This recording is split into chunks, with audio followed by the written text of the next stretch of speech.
Hi friends, అసలు ఉగాది పండుగ అంటే ఏమిటి? ఉగాది పండుగను మన హిందువులందరూ ఎందుకు జరుపుకుంటాం?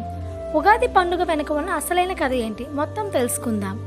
ఉగాది అంటే కేవలం ఒక పండుగ మాత్రమే కాదు, అది తెలుగువారి నూతన సంవత్సరం. అసలు ఈ పండుగను ఎందుకు జరుపుకుంటారు? దాని వెనుక ఉన్న ప్రత్యేకత ఏంటో తెలుసుకుందాం.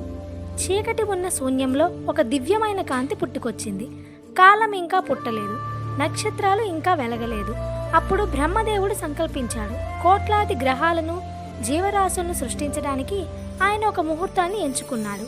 ఆ రోజే చైత్రశుద్ధ పాడ్యమి, కాలచక్రం తన మొదటి అడుగు వేసిన రోజు. అదే యుగాది, అదే మన ఉగాది. మరోవైపు సముద్ర గర్భంలో భీకరమైన యుద్ధం.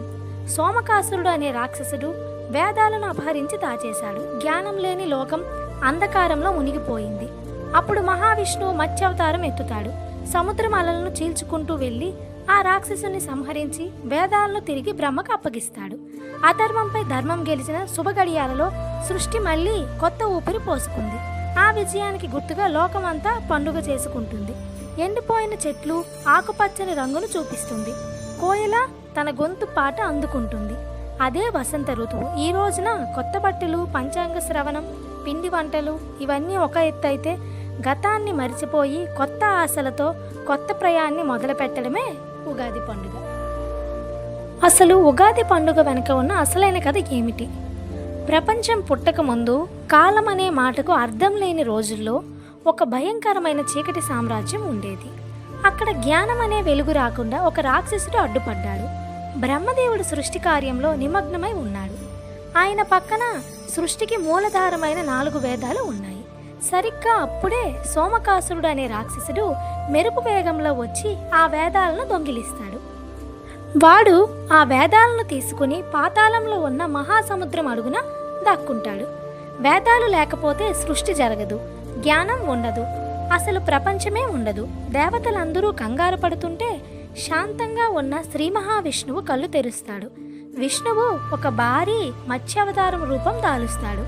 సముద్రం అలలను చీల్చుకుంటూ నీటి అడుగున సోమకాసురుడు కోటపై దాడి చేస్తాడు. సముద్రం అడుగున భారీ యుద్ధం జరుగుతుంది. విష్ణువు ఆ రాక్షసుని సంహరించి వేదాలను రక్షిస్తాడు. ఆ వేదాలను తిరిగి బ్రహ్మదేవుడికి అప్పగిస్తాడు.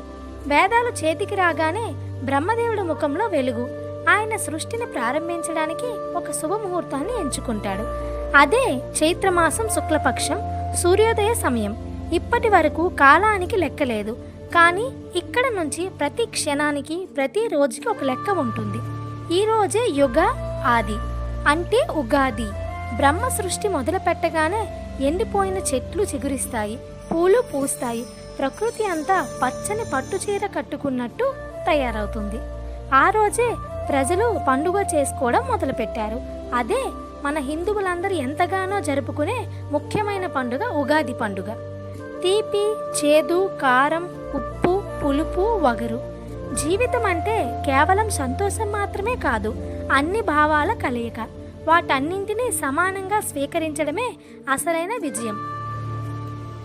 ఉగాది పండుగను ఎందుకు జరుపుకుంటారో, ఉగాది పండుగ కథ వెనుకున్న ప్రత్యేకత ఏంటో తెలుసుకున్నారు కదా. ఎలా ఉగాది పచ్చడిలో 6 రుచులు ఉంటాయో, అలా మీ జీవితం కూడా వివిధ అనుభవాలతో రుచికరంగా ఉండాలని మనస్ఫూర్తిగా కోరుకుంటూ, మీకు మీ కుటుంబ సభ్యులకు శ్రీ పరాభావనామ సంవత్సర ఉగాది శుభాకాంక్షలు. Thanks for watching. ఈ వీడియో నచ్చితే ఒక లైక్ చేసి ఛానల్ని సబ్స్క్రైబ్ చేసుకోండి.